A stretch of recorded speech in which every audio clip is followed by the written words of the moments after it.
राष्ट्र सर्वप्रथम, राष्ट्र सर्वप्रथम, राष्ट्र सर्वप्रथम, राष्ट्र सर्वप्रथम।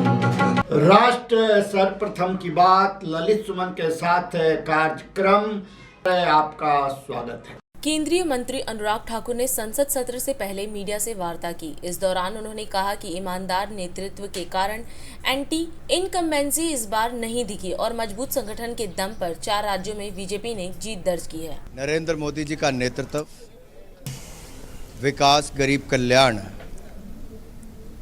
कहीं ना कहीं धरातल पर उसका बहुत बड़ा फर्क पूरे चुनाव में चारों राज्यों में देखने को मिला और मोदी जी की छवि का भारतीय जनता पार्टी को चारों राज्यों में वापस सत्ता में आने में बहुत बड़ा एक लाभ मिला है। गरीबों के लिए जिस तरह से योजनाएं धरातल पर लागू की गई, गरीबों को लाभ मिला और विकास को नई ऊंचाइयों पर, विकास को नई रफ्तार देने का काम किया। और ईमानदार नेतृत्व, जहां एंटी इनकम्बेंसी हमारी किसी राज्य में दिखती नहीं थी, मुख्यमंत्री की साफ छवि, अच्छा काम, कहीं ना कहीं वो भी काम आया है। और कुल मिलाकर जो संगठन के सभी कार्यकर्ताओं ने राष्ट्रीय अध्यक्ष जी के नेतृत्व में काम किया, चारों राज्यों में बड़ी जीत भारतीय जनता पार्टी ने दर्ज की। प्रश्न संख्या 161 श्री राजीव रंजन सिंह जी। प्रश्न संख्या 161। माननीय मंत्री महोदय, माननीय सदस्य। माननीय अध्यक्ष महोदय, मैंने अपने प्रश्न में 15वें वित्त आयोग की जो सिफारिशें हैं उनका ब्यौरा मांगा था। पूरा ब्यौरा तो नहीं मिला है, लेकिन हम माननीय मंत्री जी से एक सवाल जानना चाहते हैं कि 15वें वित्त आयोग ने एक अनुशंसा की कि 17 वैसे राज्य जहां रेवेन्यू डेफिसिट है, उन राज्यों के लिए 2,94,518 करोड़ रुपए का प्रावधान किया गया। अब रेवेन्यू डेफिसिट वहां होता है जहां वित्तीय कुप्रबंधन है। जिन राज्यों में वित्तीय कुशलता है और फाइनेंशियल मैनेजमेंट बेटर है, उन राज्यों को इस स्पेशल ग्रांट से वंचित कर दिया गया, जो हमारी समझ से फाइनेंशियल मिसमैनेजमेंट को बढ़ावा देता है। लेकिन फिर भी हम ये जानना चाहते हैं माननीय मंत्री जी से कि कोविड काल में आदरणीय प्रधानमंत्री जी ने सभी राज्यों को भरपूर मदद किया और जितना संभव था प्रधानमंत्री जी के हाथ में इन्होंने मदद किया, लेकिन उसके बावजूद भी जो विकासशील राज्य हैं उन पर आर्थिक बोझ पड़ा। बिहार जैसे प्रदेश में भी 2019-20 और 20-21 में फाइनेंस रेवेन्यू डेफिसिट हुआ। तो हम माननीय मंत्री जी से ये जानना चाहते हैं कि क्या उसी तर्ज पर बिहार का जो रेवेन्यू डेफिसिट है 2 वर्षों का, 19-20 का और 20-21 का, उस पर आप स्पेशल ग्रांट देने पर विचार करेंगे? कोविड काल की बात माननीय सदस्य ने किया है और हम सबको पता है कि माननीय प्रधानमंत्री जी ने हृदय बढ़ा करके एक बहुत बड़ा पैकेज, आत्मनिर्भर भारत का पैकेज देने का काम किया, जिससे सभी प्रदेशों को लाभ पहुंचाने का काम किया। मित्रों, उसी के अंतर्गत बिहार में भी इन विभिन्न योजनाओं के तहत राज्यों को भूतपूर्व सहायता दी गई, जिन मुद्दों के अंतर्गत बिहार राज्य को कोविड के दौरान आर्थिक सहायता प्रदान की गई। प्रधानमंत्री गरीब कल्याण योजना, प्रधानमंत्री गरीब अन्न योजना, उज्ज्वला योजना, पीएम किसान, पीएम जन धन योजना, राष्ट्रीय सामाजिक योजना, कर्मचारी भविष्य निधि अंशदान योजना, जिला खनिज योजना और उसके अतिरिक्त स्वास्थ्य के लिए 21-22 में बिहार में लगभग 1136 करोड़ का अनुदान दिया गया। और माननीय प्रधानमंत्री जी का हमेशा चिंता बिहार के प्रति रहता है। इसके पूर्व में भी 1.25 लाख करोड़ का एक पैकेज दिया गया था, जो कि अगर पिछली सरकारों की तुलना करें, 2014 से 19 की तुलना करें, 2009 से 14 की तुलना और 2014 से 19 की अगर तुलना करें तो टैक्स ट्रांसफर में करीब 160% की वृद्धि हुई है। वहीं पे वित्तीय अनुदान की अगर बात करें तो 119% की वृद्धि हुई है। कुल मिलाकर मोदी जी की सरकार ने बिहार के आर्थिक विकास के पिछड़ेपन को समाप्त करने के लिए बिहार के चहुमुखी विकास में कोई कसर नहीं छोड़ा है। अध्यक्ष महोदय, माननीय मंत्री जी ने मेरा सीधा सवाल था और पॉइंटेड सवाल था रेवेन्यू डेफिसिट पर। आदरणीय प्रधानमंत्री जी बिहार को मदद कर रहे हैं और कोविड काल में भी उन्होंने मदद की, ये हमने खुद ही कहा और भरपूर मदद उन्होंने की। हमने सिर्फ रेवेन्यू डेफिसिट का सवाल पूछा था कि जो 16 फाइनेंशियल मिसमैनेजमेंट वाले स्टेट से 17, उनको जब आपने 2,94,514 करोड़ रुपए का स्पेशल ग्रांट इंसेंटिव आपने उनको दिया, तो बिहार जैसा प्रदेश भी जो सारी मदद के बावजूद भी आज बिहार अगर विकास दर दोहरे अंक में है तो वो अपने संसाधनों के बल पर है और आदरणीय प्रधानमंत्री जी ने जो मदद की है उसके बल पर है। लेकिन हमारा सीधा सवाल था कि आप फाइनेंशियल मैनेजमेंट जो रेवेन्यू डेफिसिट कोविड काल में हुआ उसके लिए आप उसी तरह तर्ज पर व्यवस्था करेंगे, उसका उत्तर नहीं मिला। खैर, मेरा दूसरा सवाल है कि 15वें वित्त आयोग ने ही अनुशंसा किया है state specific grants. State specific grants में बिहार के 8 सेक्टर को आइडेंटिफाई किया और लगभग 2200 करोड़ रुपए का प्रावधान उसमें अनुशंसा किया है। हम माननीय मंत्री जी से जानना चाहते हैं कि जो पहले प्रश्न का मेरा उत्तर नहीं मिला, आप उस तर्ज पर बिहार को भी स्पेशल इंसेंटिव देंगे कि नहीं, और दूसरा कि जो 8 परियोजनाएं पर जो अनुशंसा किया है वित्त आयोग ने, 15वें वित्त आयोग ने, उन योजनाओं की स्वीकृति और राज्य सरकार को कब उपलब्ध कराएंगे? माननीय मंत्री जी। माननीय अध्यक्ष जी, 15वें वित्त आयोग ने बिहार सहित सभी राज्यों को विभिन्न प्रकार की निधियों का हस्तांतरण करने के बारे में इन राज्यों की पात्रता के आधार पर सिफारिश की है। 15वें वित्त आयोग 21-22 से 25-26 की अवधि के लिए सिफारिश की गई धनराशि को 4 मुख्य हिस्सों में बांटा जा सकता है, जो इस तरह राज्य आपदा जोखिम प्रबंधन, शहरी स्थानीय निकाय अनुदान, ग्रामीण स्थानीय अनुदान, स्वास्थ्य क्षेत्र में संबंधित अनुदान, और राष्ट्र में जब आपदा पड़ती है उसके लिए जोखिम भरा जब होता है तो डिमांड के आधार पर सहायता की जाती है। जो देश में मजदूरों के बच्चों के लिए जो काम करते हैं, देश के जो मजदूर है, जो अकुशल कामगार है, जो खेती में काम करने वाले मजदूर है, उनके बच्चे जो है स्कूल में जाते नहीं। उसका एकमेव कारण है जो मजदूर है, अकुशल कामगार है, उनके जो पिताजी है दिन भर काम करते हैं और जो पैसा मिलता है वो शराब में गुजार जाते हैं, इसके लिए वो बच्चे स्कूल में नहीं जाते। तो मेरा एक ये है कि ये जो बच्चे अकुशल कामगार है, खेती में काम करने वाले हैं, ये बच्चे के लिए शासन कुछ काम करने वाला है क्या? एक पहला देश में जो पहला प्रश्न मेरा ये है, जो अकुशल बच्चे के लिए अनुरोध है, ये जो बच्चे के लिए साधन और ये इसके लिए क्या शासन कुछ करने वाले है क्या उसके लिए? माननीय अध्यक्ष महोदय, जो अकुशल क्षेत्र में जो हमारे कारीगर काम कर रहे हैं उनके बच्चों के लिए सर्व शिक्षा जो समग्र शिक्षा अभियान है उसके अंतर्गत वैसे ही कार्रवाई की जा रही है और उनके परिवार की स्थिति को देखते हुए मिड डे मील से लेकर स्पेशल ट्रेनिंग कोर्स से लेकर और हॉस्टल की व्यवस्था भी समग्र शिक्षा कार्यक्रम के अंतर्गत शिक्षा विभाग द्वारा की जाती है। In 1 in 10 children now in child labor in India, and it's rising for first time in 20 years. 9 million more children are at risk of being pushed into child labor by the end of 2022 as a result of the pandemic. The closure of 1.5 million schools due to the pandemic and lockdowns in India has impacted 247 million children enrolled in elementary and secondary schools and added to the risk of them slipping into the child labor and unsafe migration. I understand there are acts. No doubt if the acts is fully implemented, this child can't.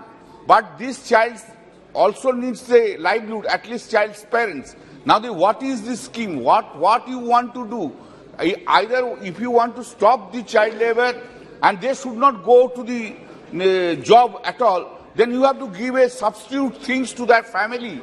That what you have done for that purposes, I want to know from you, sir. जहां तक child labour का प्रश्न है और उसके रोकथाम की बात है, सरकार पूरी तरीके से उसके लिए प्रतिबद्ध है। हर डिस्ट्रिक्ट लेवल पर हमने एक टास्क फोर्स को बनाया है और टास्क फोर्स की जो अध्यक्षता है वो जिला कलेक्टर के द्वारा की जाती है और जो चाइल्ड लेबर के जो केसेस होते हैं वो केसेस जो रजिस्टर्ड होते हैं उसका डाटा मेरे पास उपलब्ध है, जो हमने पूर्व में भी दिया गया है। जहां तक चाइल्ड लेबर की बात है, ऐसे कार्य जो हजारडेस है, उसमें बाल मजदूर काम नहीं कर सकते, उसके अतिरिक्त भी सरकार जो 2016 में संशोधन लेकर के आई थी, जो हजारडेस काम नहीं है लेकिन बच्चों के लिए उपयोगी नहीं है, उनमें भी बाल श्रम काम नहीं कर सकते। लेकिन पारिवारिक संस्थानों के अंतर्गत, जैसे आपकी जो कॉन्स्टिट्यूंसी है उसमें 16 वुड का काम होता है, पारिवारिक बच्चे काम करते तो वो बाल मजदूरी के अंतर्गत नहीं आते। इसलिए जो सामाजिक देश की परिस्थिति है उसके हिसाब से डाटा बहुत व्यापक है, सबको बाल मजदूर नहीं माना जाता। लेकिन बाल श्रमिकों के ऊपर जो कार्रवाई करने का विषय है उसके लिए डिस्ट्रिक्ट टास्क फोर्स है, वो डाटा पूरी तरीके से उपलब्ध है। ये जो मूल प्रश्न है वो ये है कि जो बालक अपने परिवार में जो काम कर रहे हैं पढ़ाई के अतिरिक्त, क्या उनका कोई डाटा है? ये जवाब केवल उस संदर्भ में है। बाल श्रमिकों की जो कार्रवाई का डाटा है वो पहले ही मैं सदन के पटल में अन्य प्रश्नों में दे चुका हूं। हरियाणा में पर्टिकुलरली जैसे सरकार ने जो पर्यटन क्षेत्र के विकास के लिए राज्यों को विशेष दिशा निर्देश दिए हैं, उसमें हरियाणा का क्या प्रोग्रेस है या बाकी जो राज्य हैं उसमें भी उन स्टेट्स की क्या प्रोग्रेस है? और इसके साथ साथ जो सरकार की तरफ से इंटरनेशनल जो हमारे टूरिस्ट हैं उनको 5 लाख वीजा जो है वो निशुल्क देने का प्रावधान जो है वो सरकार ने किया, तो कितने ऐसे हमारे अंतर्राष्ट्रीय टूरिस्ट ऐसे हैं जो इसकी वजह से जो जिन्होंने इंडिया को विजिट किया है और उनकी संख्या क्या है? ये टूरिज्म डिपार्टमेंट कोविड के कारण सबसे बड़ा सेक्टर है, उसमें इफेक्ट हुआ है। मगर अभी भारत में, दुनिया में कोविड के संदर्भ में जो वैक्सीनेशन के कारण, अभी आपको मालूम है अध्यक्ष जी, देश में 180 करोड़ 14 लाख का वैक्सीनेशन, दुनिया में सबसे बड़ा वैक्सीनेशन का कार्यक्रम भारत में हुआ है। अभी अगर दुनिया का कंपेयर किया तो अध्यक्ष जी 10% वैक्सीनेशन सिर्फ भारत में हुआ है। इसके कारण आज इसके कारण आज टूरिज्म बढ़ावा मिल रहा है, टूरिज्म, डोमेस्टिक टूरिज्म भी बढ़ावा मिल रहा है, इंटरनेशनल टूरिज्म भी इस महीने 27 को हम फ्लाइट्स खोलने वाले हैं। और जो सदस्य ने पूछा है हरियाणा के बारे में, हरियाणा में भी लगभग भारत सरकार की ओर से हम अलग अलग कार्यक्रम, स्वदेशी दर्शन के द्वारा हो, प्रसाद स्कीम के द्वारा हो, सेंट्रल फाइनेंशियल फंड के द्वारा हो, अलग अलग हम कार्यक्रम करें। मैं भी कुछ कार्यक्रम में भागीदारी होती, कुरुक्षेत्र में उधर वैसा ही अलग अलग एक्टिविटी उधर किया है। और दूसरा प्रश्न पूछा है जो कोरोना के संदर्भ में कितने वीजा दिया गया, कोरोना के बाद जो ई वीजा इश्यू किया है अध्यक्ष जी, हम भारत में जो 15 अगस्त से ये वीजा शुरू किया है कोरोना के बाद 2021 में, 7 मार्च तक लगभग रेगुलर टूरिस्ट वीजा 51,916 दिया है, ई वीजा 1,05,746 वीजा टोटल। ये कोरोना के बाद भारत में 1,57,662 वीजा विदेश पर्यटकों को दिया है, वो भारत में आए। 22 वर्षों से प्रकाशित मदर इंडिया पत्रिका, पढ़ते रहें देश दुनिया की खबरों के लिए।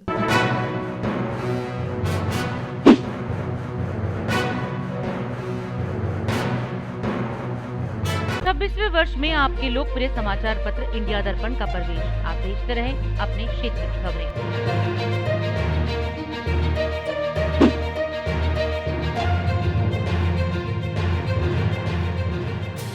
और अधिक खबरों के लिए आप हमारे YouTube चैनल दैनिक इंडिया दर्पण को अभी सब्सक्राइब करें और नोटिफिकेशन के लिए बेल आइकन को प्रेस करना ना भूलें।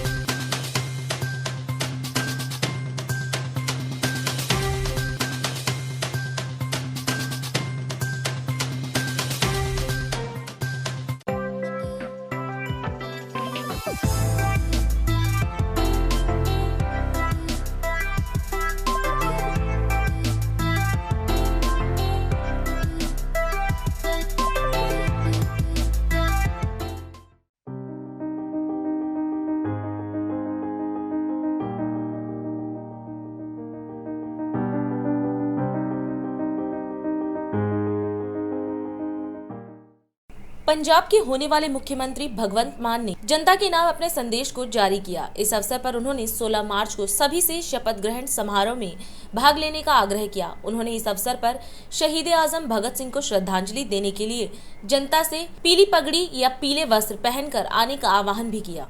सत श्री अकाल जी, मैं तुहाडा अपना भगवंत मान।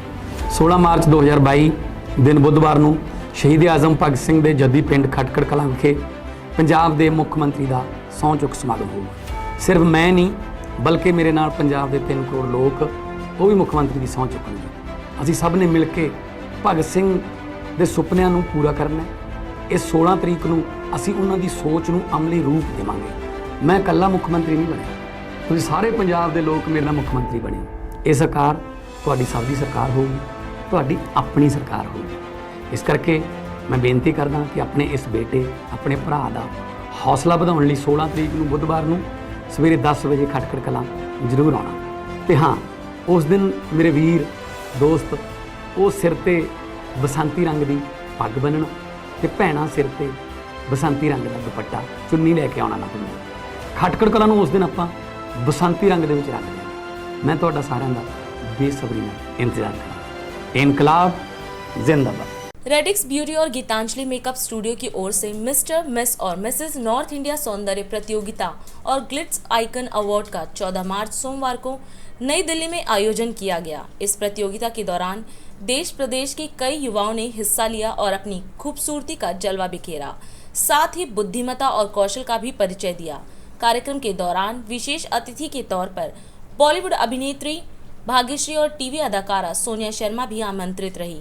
साथ ही पश्चिम जिला के ADM Dharmendra Kumar, radix beauty की ओर से Vicky Sharma, DID news chief व वरिष्ठ संपादक ललित सुमन, शांति ज्ञान निकेतन सीनियर सेकेंडरी स्कूल के चेयरमैन राजकुमार खुराना व अन्य देश विदेश के गणमान्य व्यक्तियों ने भी इस अवसर पर अपनी उपस्थिति दर्ज कराई।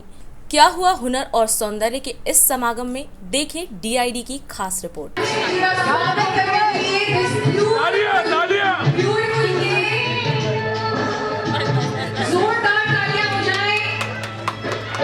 इतने सारे लोग और इतना ढेर सारा प्यार, थैंक यू सो मच। बहुत ही अच्छा लगा यहाँ पर आकर, और खास वो केक जो कटाया ना, क्या सुंदर बना था वो cake.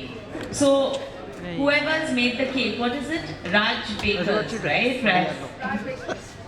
Lovely cake. Thank you so much. I really found it very, very pretty. Thank you.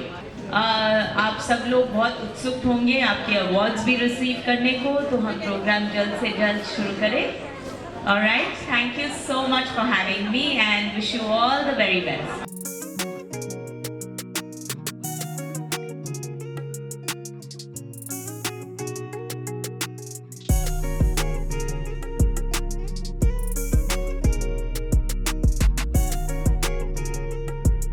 और यहाँ पे हम आज जो इवेंट हम कर रहे हैं, बाबा की हमारे पास बहुत बड़ी कृपा है। इतने सारे हर्डल्स आने के बाद खाटू श्याम जी ने हमारा सहारा बन के आज यहाँ पे हमारा सहारा बने हैं। नमस्कार, मैं राजकुमार खुराना, पूर्व में मैं निगम पार्षद की मेरे पास जिम्मेवारी रही और मैं एक विद्यालय भी चलाता हूँ दिल्ली के अंदर, शांति ज्ञान निकेतन के नाम से। और आज मुझे यहाँ पर श्री ललित सुमन जी ने मेरे को यहाँ पर आज इनवाइट किया इस बहुत ही अच्छे कार्यक्रम में। इस कार्यक्रम के जो आयोजक हैं वो विक्की जी हैं, रेडिक्स ब्यूटी के जो ऑनर हैं विक्की जी आज के कार्यक्रम के आयोजक हैं। और मुझे ये देखकर यहाँ आकर बहुत ही खुशी हुई कि स्पेशली बॉम्बे से भाग्यश्री जी, जो कि एक बहुत ही फिल्मी एक्ट्रेस रही हैं, बॉम्बे की प्रसिद्ध फिल्मी एक्ट्रेस वो है, वो आज यहाँ पर नॉर्थ इंडिया से आए हुए सभी आर्टिस्ट्स को जो अवार्ड देने आज यहाँ पर आई हुई हैं, मैं उनका भी धन्यवाद करता हूँ जिन्होंने आज इस कार्यक्रम की शोभा को बढ़ाया है। और मैं केवल एक चीज़ कहना चाहता हूँ, आज यहाँ देखकर बहुत ही खुशी हो रही है। और ये कार्यक्रम ऐसा कार्यक्रम बहुत सालों बाद देखने को मिल रहा है, जिस प्रकार से पिछले 2 सालों से हमारा देश ही नहीं पूरा विश्व जो कोरोना महामारी से जो जूझ रहा था, आज हमें खुशी है कि हमने उस पर काबू पाया है और हमने उसको जीता है। और मैं धन्यवाद करता हूँ हमारे यशस्वी प्रधानमंत्री श्रीमान नरेंद्र मोदी जी को, जिन्होंने बहुत ही अच्छे ढंग से पूरे देश को संभाला और कोरोना से लड़ाई करके और हमने जीत हासिल की है। मैं इस मौके पे सभी देशवासियों को बधाई देना चाहता हूँ और फिर भी मैं ये कहना चाहता हूँ कि आगे भी वो कुछ प्रिकॉशंस रखें ताकि दोबारा कोरोना को फैलने का मौका नहीं मिले। मैं इसी के साथ साथ आने वाले 18 तारीख को जो होली का हम लोग कार्यक्रम मनाने जा रहे हैं, जो होली का त्यौहार है, जो हम मैं चाहता हूँ हम लोग उसको खूब खुशी से मनाएं और बहुत आप सब देशवासियों को होली की बहुत बहुत बधाई, बहुत बहुत शुभकामनाएं। जय हिंद, जय भारत। खूबसूरत महफिल और आदि शक्ति माँ भी है, बहन भी है, बेटी भी है, अर्धांगिनी भी है। नारी के रूप अनेक हैं, उसके बारे में आज तक कोई वर्णन नहीं कर पाया। आदि शंकराचार्य ने संपूर्ण जगत के वेद को, ज्ञान को एकत्र कर लिया, लेकिन जब उनके अंदर से शक्ति समाप्त हो गई तब उन्होंने शक्ति का आह्वान किया, तब जाके अपने वेद को और मंत्र को पढ़ पाए। ये है नारी और आप सभी उसके प्रतिबिंब हैं। आप सभी को मैं नमन करता हूँ। अपने बारे में मैं कुछ नहीं बताऊंगा, इसलिए नहीं बताऊंगा कि आज हम जहां खड़े हैं, हम अपने जीवन में पहली बार इस प्रकार से किसी भी मंच पर आए, और आए तो सिर्फ इसलिए आए हैं कि विक्की शर्मा जी के लिए आए हैं। हमारे चैनल में, मैं चैनल हेड हूँ कात्यायनी टीवी का, वो धार्मिक चैनल है और न्यूज चैनल है। पत्रकारिता के क्षेत्र में विक्की शर्मा बोल गए थे, पत्रकारिता के क्षेत्र में बहुत लंबी फहरिस्त है। दिल्ली प्रदेश के अध्यक्ष होने के साथ साथ पिछले 37 वर्षों से हम एडिटर इन चीफ हैं मीडिया ग्रुप के, जहां डेली समाचार पत्र, मैगजीन, पोर्टल और सैटेलाइट चैनल तक है। सिर्फ एक और एक चीज नहीं है मेरे पास, और वो है FM रेडियो। आने वाले समय में अब मुझे यह भरोसा हो रहा है कि अगली बार जब मैं आऊँगा आप लोगों के बीच में तो FM रेडियो लेके आऊँगा।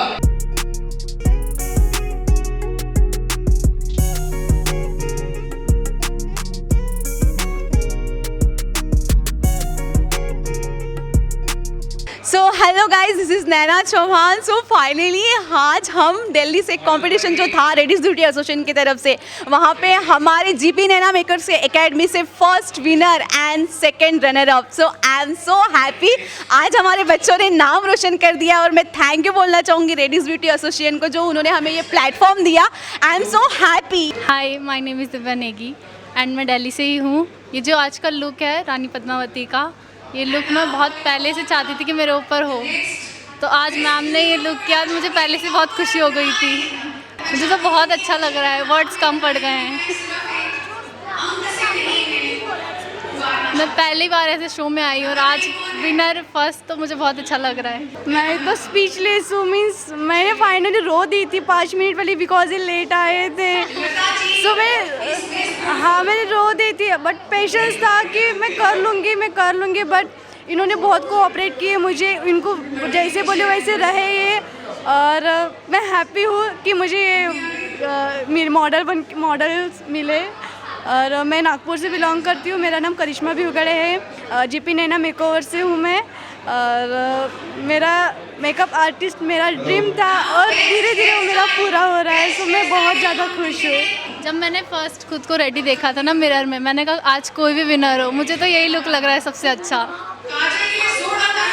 मुझे तो बहुत अच्छा लगा, आज मुझे नींद नहीं आएगी खुशी के मारे। वन्ना पंकज राव, मैं दिल्ली से हूँ और 30 साल से इस इंडस्ट्री में वर्क करती हूँ। 15 साल मेरे को ज्यूरी में एज अ ज्यूरी हो गए, पर यहाँ पे कंपटीशन बहुत टफ था। आज बहुत टफ कंपटीशन था और कोविड के बाद ये पहला हमने अटेंड किया है, तो रियली में इट वाज ऑसम। और मेरे को पद्मावती जी का करवाना बहुत अच्छा लगा। My name is Sushani Singhal and मेरा ये फर्स्ट अवार्ड है। मेरा ये फर्स्ट अवार्ड भाग्यश्री मैम के साथ मिला। आई एम सो हैप्पी एंड मेरे को ये फर्स्ट अवार्ड इसलिए मिला है क्योंकि I am a best kid model. मुझे बहुत अच्छा लगा कि मेरा फर्स्ट अवार्ड भाग्यश्री मैम के साथ है। I am Juhi Gupta from Dabra. Now this award I get this award bye Bhagyashree from best makeup artist, so thank you so much Bhagyashree ji for giving me this award. This is a big opportunity for me. This is I'm so lucky for this. Thank you so much. I'm Nisha Agrawal from Jhansi और मैं यहाँ पर एक event होने जा रहा था जिसमें मेकअप कंपटीशन भी था एंड काफ़ी सारी कैटेगरीज भी रखी गई थी। So I am so lucky जो मीन्स मुझे ये अवार्ड मिला है बेस्ट मेकअप आर्टिस्ट का। So I am so happy and thanks to Bhagyashree ma'am and Vicky sir जिन्होंने ये हमको मतलब ये स्टेज प्रोवाइड कराया ताकि हम लोग यहाँ पर अपना हुनर दिखा सके। So thank you so much guys. Thank you Delhi. Thank you sir. मेरा नाम खुशबू सरस है और मेरे को मेकअप आर्टिस्ट के उसमें मिला है, बेस्ट मेकअप आर्टिस्ट में ये अवार्ड मिला है और मैं बहुत खुश हूँ इस अवार्ड को पाके, क्योंकि मेकअप जब आपका अच्छा होगा तो तभी आप अचीव कर सकेंगे कुछ। तो thank you very much for this award. Thank you. मेरा नाम रेनू सिंह है और मैं आगरा से आई हुई हूँ इस अवार्ड को लेने के लिए और ये अवार्ड लेकर मैं बहुत खुश हूँ। बेस्ट मेकअप आर्टिस्ट का अवार्ड मिला है मुझे। Hello, myself Mahak Kaneja. I am from Bulandshahr UP. I am nominated for best women power awards. Thank you Radix, thank you Vicky sir for this award. मेरा नाम लता है और मैं दिल्ली से बिलोंग करती हूँ और मैंने फर्स्ट टाइम गेटअप किया है ये वाला, मुझे बहुत प्राउड फील हो रहा है। वैसे 22 वर्षों से प्रकाशित मदर इंडिया पत्रिका, पढ़ते रहे देश दुनिया की खबरों के लिए।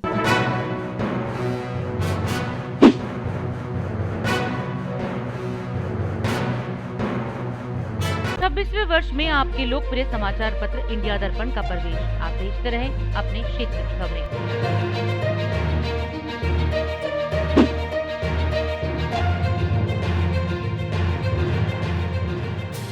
और अधिक खबरों के लिए आप हमारे YouTube चैनल दैनिक इंडिया दर्पण को अभी सब्सक्राइब करें और नोटिफिकेशन के लिए बेल आइकन को प्रेस करना ना भूलें। अब वक्त है देश दुनिया की धड़ाधड़ 10 खबरों का।